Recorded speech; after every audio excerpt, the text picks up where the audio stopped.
Hey folks, this is Rose from In Rose's Garden, and we're going to make a really simple but pretty pendant using a few beads from the SoftFlex company's Wonderland bead kit. Well, actually only one bead from the kit itself. And then we're going to use some beads from the strand, namely this big huge one, and some spacers. And then I have a few things from my own stash that we're going to put into it, as well as we're going to use some chain reaction to string it on. So let's turn down and we'll get started doing that. Okay, so I've got this piece of 18 gauge German style wire. I don't normally use 18 gauge when we're making pendants, but if I can, I'm going to, because I like to have the heavier gauge. This is almost 6 inches to so that it's a little more sturdy. I've also got a lobster claw, some jump rings in gold, a bronze ring, a silver little charm dangle here. These are from the Wonderland strand, this big, huge, pretty bead, the bead caps, and this little daisy spacer. And this bead itself is from the kit. Then we have 2 strands of number 18 Jesse James beads chain reaction. I've got 2 strands because one strand is 18 inches and I want it more like 24 inches. So we've got 2 strands so that we can split those up. So what we're going to do is these 2 are for hooking the chain reaction onto the ring. These 2 are for the lobster claw and clasp. We're going to put this at the bottom. Then this big beauty is going to have the silver caps on it, like so. And it'll sit above here with this little gold spacer right here between the 2. And then we'll have the gold daisy spacer above with this amethyst bead here, and then we're going to hook, then it'll hook onto the ring. So what we need to do, first of all, is to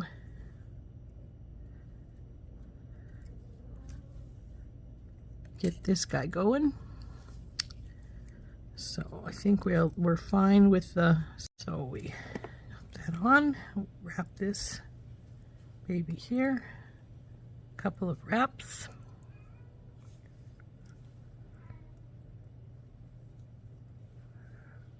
So now we will get our other beads on here, now that I've got that wrapped at the bottom.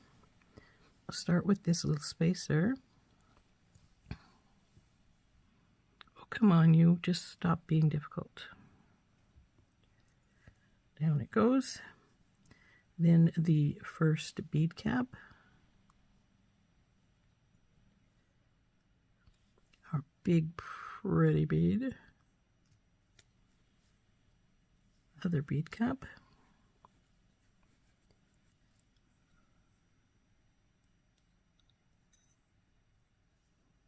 daisy spacer,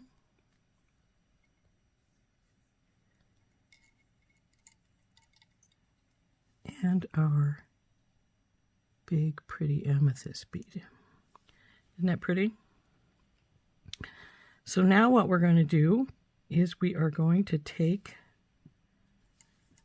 our pliers, we're going to do a bend, then we'll take these, go up onto here, go up and around and over, and come down, leaving a gap, spacing it like this. Then we want to put our ring on, and then we are going to pull our pliers in and pull this back together. And then we're going to take our second pair of pliers and wrap this baby up.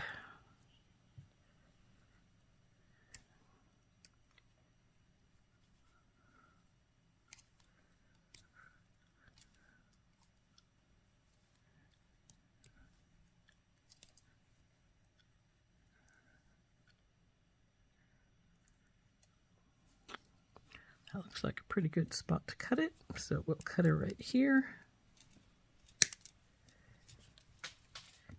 and tuck it in.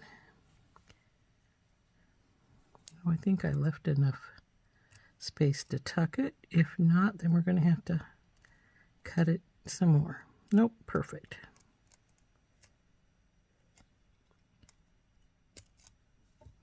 Okay, so there's our pendant piece. Isn't that pretty? So now what we're going to do is we're going to cut our chain reaction to 12 inches because I think I want it to be 24 inches. So we're going to cut each piece to 24 inches to find its ring. We're going to start with our bead right down here and just go to whatever 24 inches ends up being. So we'll take it off of the split ring here.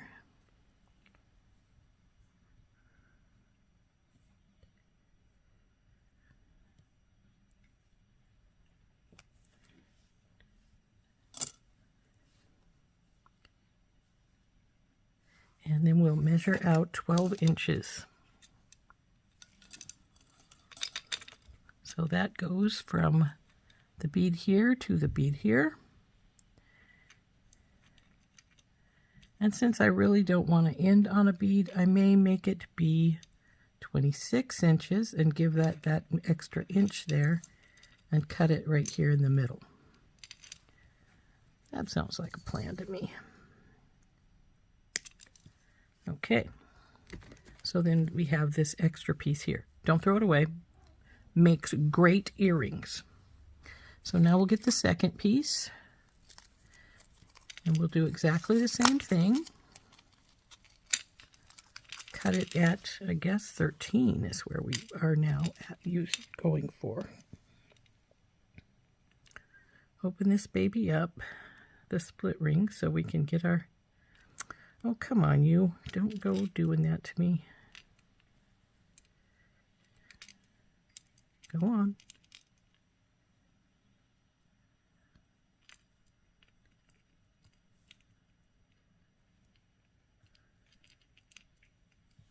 Okay. So now what I'm going to do is I'm just going to hold these together instead of measuring the second one and just make sure I... Oh, come on, don't twist there.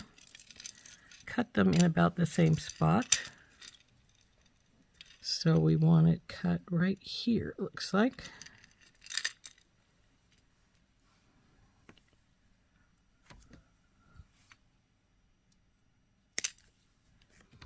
And like I say, we put our extra away. Now, I'm using gold, but you could use silver if you wanted to, because let's face it, this is already a multicolored metal because I've used silver in here too. So now the next thing we need to do is take our pliers and open these up, at least one at a time, and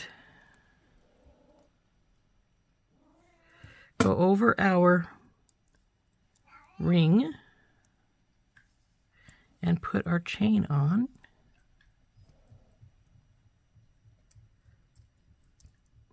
Well, maybe I should have put the chain on first. There are times when you want the smaller piece on first because otherwise, like these, don't always want to close.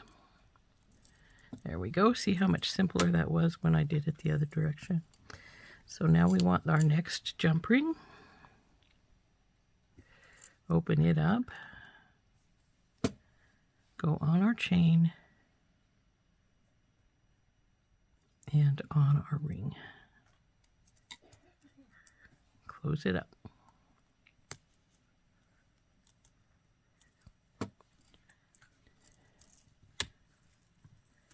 There we go.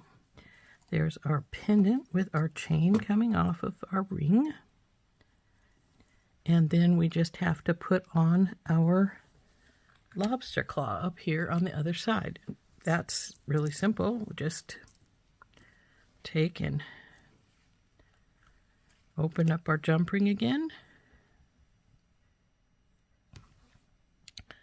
Now this chain, you have to use a smaller diameter jump ring or it won't go in. That's why I'm not using a big one right here. If I want a big one, I could actually add a big one and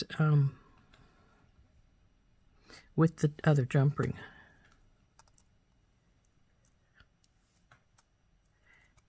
And I might just do that because sometimes it's easier to get your lobster claw on a bigger jump ring than it is a smaller one. So what we'll do is just knock one of these out. Now see, these are a bigger diameter and they will not go through the little holes that are on the chain reaction. So we will just simply open up this little guy, put him in the chain reaction, and then hook the bigger lobster oval jump ring on it. And close her up.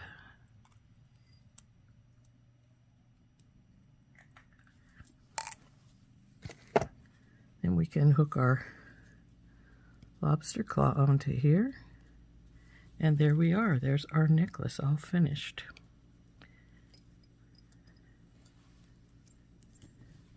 Very simple, but oh, so fun. My lobster claw didn't close.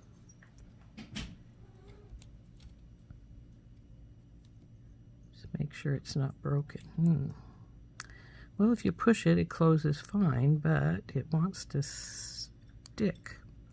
And that is why I always put my lobster claws on a jump ring, because if it decides it doesn't want to work, I can always take it off and put a new one on easily.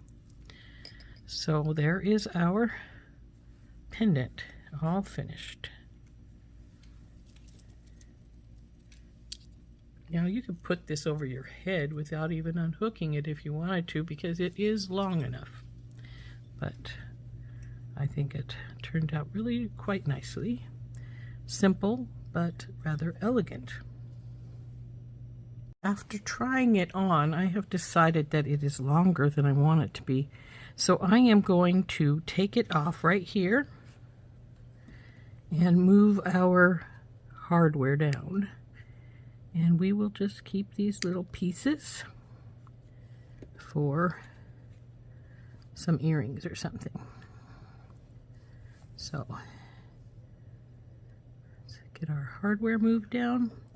And since the lobster claw is being difficult, I will probably change that out as I'm moving our hardware so that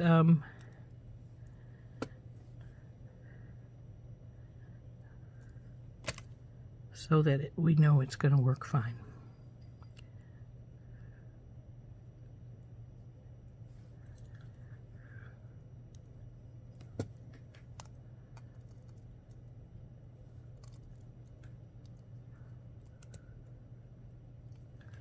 Because this one seems to want to stick open, see?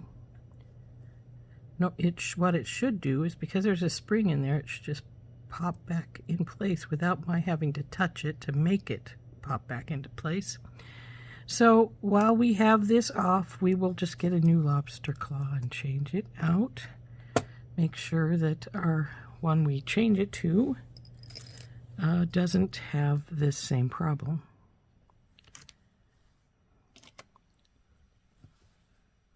I've got a new lobster claw out, and this one seems to be working fine. So we will put our little jump ring through our bit of chain reaction, and then on to the lobster claw,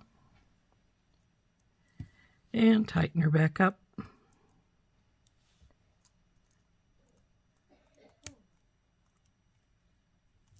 And there we go. Finished again. This time with a lobster claw that appears to be working all right, and a little bit shorter than it was.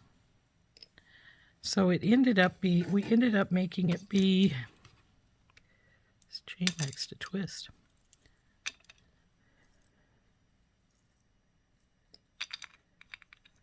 24 inches.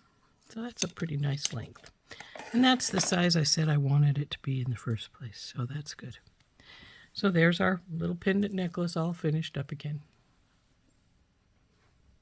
There we go. There is our simple pendant necklace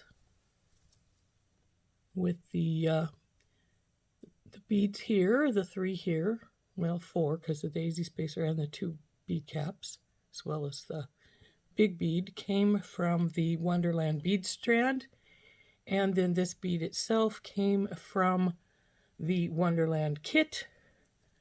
The rest of it is, this is Jesse James beads, chain reaction, number 18. And then I added the little charm here and the bronze ring for it to hold together. So there we go. Isn't that pretty? Hope you enjoyed making this with me. This has been Rose from In Rose's Garden, and we've been using the SoftFlex Company's Wonderland kit. Bye-bye.